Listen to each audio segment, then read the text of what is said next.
Welcome to another financially fabulous episode. I'm Limor, and I'm going to show you how to crush it with your finances. In today's episode, I'm going to be talking about what price you should put in on an offer when buying a home. Come on, this will be fabulous.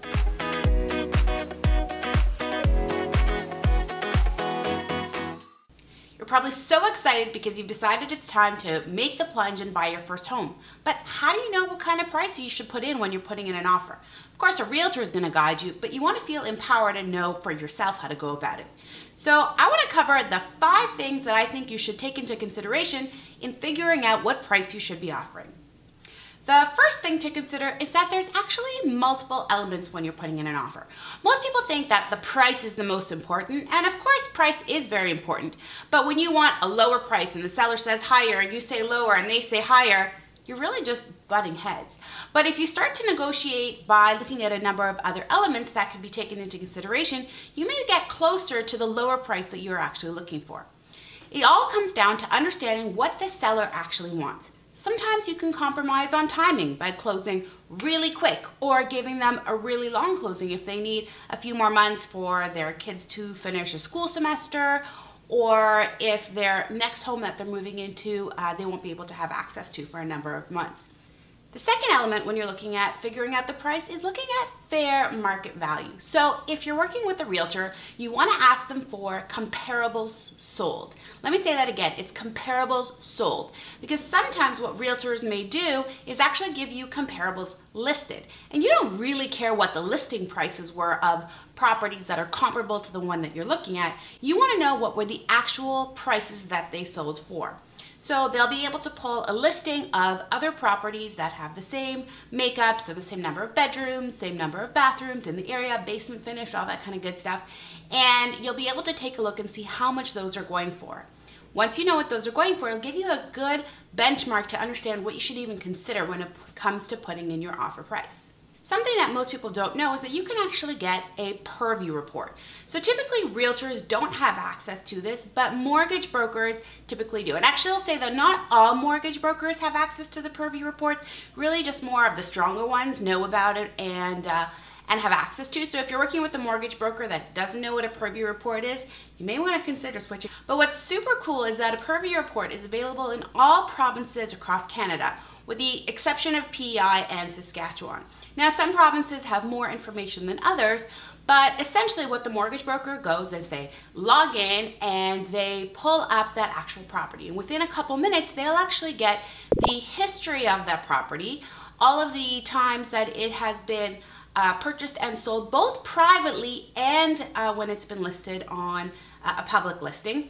And they'll be able to get that information for you. And what's interesting is that actually when realtors pull comparables for you, they can only access comparables that are listed, whereas the purview report also includes comparables of private sales. So you actually get a much more holistic element. It'll give you an estimated price of the property, and it will also give you an estimated equity in the property right now. So that's kind of interesting, because if you know how much the person who's living in there now paid for it, and roughly how much their mortgage is, first or second mortgages or combination or things like that, you'll be able to realize what is the estimated buffer of amount of money that they're going to make. So obviously they're going to want to make as much money as possible, but if you at least know what that buffer looks like, you'll be able to understand if there even is a buffer for them to compromise and give it a little bit of a lower price. The third element that you want to take a look at is what is going on in the marketplace. How many days on market is the average days on market before a property is sold, whether it's a buyer's market or a seller's market. If properties are going very quickly and you know there's a lot of competition, maybe that's where you incur a little bit more of a bidding war scenario, and in order to get your property that you want, you may have to put a little bit more money in. But if it's a market where, you know, it's taking a few weeks or even longer for a property to sell, you have a better chance of putting in an offer that's closer to fair market value. You also know that there may be more time for backwards and forth negotiation. So you may come in here, the seller may be over here, and then you'll go up a little and they'll go down a little, and then you'll compromise on some of the other elements of the offer, and you may net out in a situation where you have a bit more room to play before you actually get the property, and then you'll know that you'll be able to get it at the lowest cost possible. The fourth element to take into consideration is the condition of the property. Is the property newly renovated? Is it pristine? Have the windows just recently replaced? Is the roof fairly new? You know, what condition is the property in? And really that depends on how much money it's going to cost you to put into the property in order to bring it up to the condition that you're really comfortable living in. So if a property needs a lot of repairs, you may want to consider putting in a little bit of a lower offer. Whereas if there's lots of recent upgrades, well, going closer to fair market value is an acceptable thing. Now, something also that you may not realize is that the negotiating and the price is actually not firmed until you lift all of your conditions. So what I typically do, and I recommend that you guys do as well, is that when you put an offer, obviously, unless it's like a super crazy market and you're doing crazy bidding wars, and even that I don't even agree, but you should always be doing a home inspection. I do understand that in some instances that can be very tough to do when the market is like super red hot, but you want to know what you're getting. Anyway, so when you do your home inspection, make sure that your inspector actually generates a series of quotes for you. So they say the roof needs to be repaired in 6 months, or it needs to be replaced in 6 months. Here's what the cost is going to be.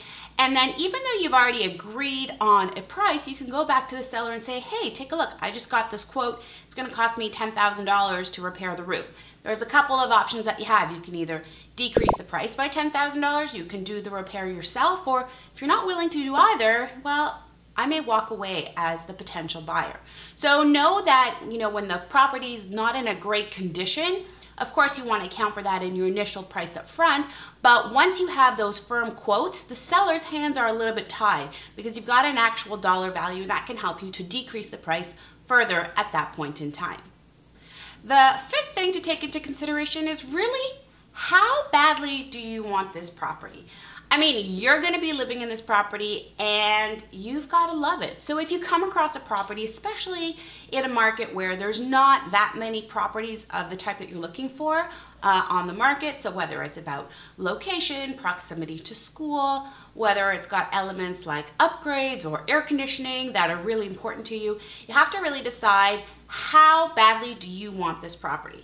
And I'm actually going to turn it around in a bit of another way to say, if you don't end up getting this property in a year from now, are you going to be ticked off with yourself because you didn't get your dream property because it was $5,000 more that you should have put in? And so ask yourself that question up front. And if you say to yourself, in a year from now, I'd be kicking myself that I didn't put an extra $10,000 because that would have meant that I got the property, then seriously consider putting in your best bid and your best offer right up front.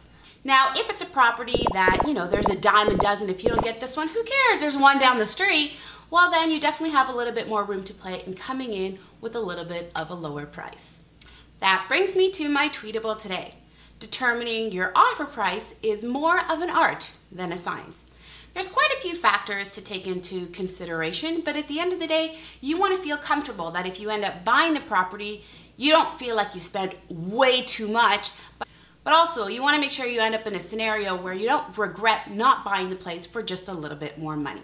So my challenge to you is, if you are on the hunt and you're looking for a place to buy, your first home, your first house, your first condo, and you know, you're thinking about the offer price, take all of these elements into consideration. You want to be informed and you want to have rational facts behind you, but at the end of the day, your home is really where you're going to live. And over time, you just want to make sure that you're happy and that you like your lifestyle. Did you like this video? Did you learn something? Subscribe to my channel. It's free. And if you want even more tips and tricks to make your finances fun and exciting, come on over to limor.money. I've got lots of great resources for you to download. Remember, I'm not here to change who you are or how you live your life. I just have strategies to make you even more financially fabulous. Thank you so much for watching, and I'll catch you next time. Till then, stay fabulous. Hi-ho, hi-ho, it's off to buy a house I go. Hi-ho, hi-ho, hi-ho, hi-ho.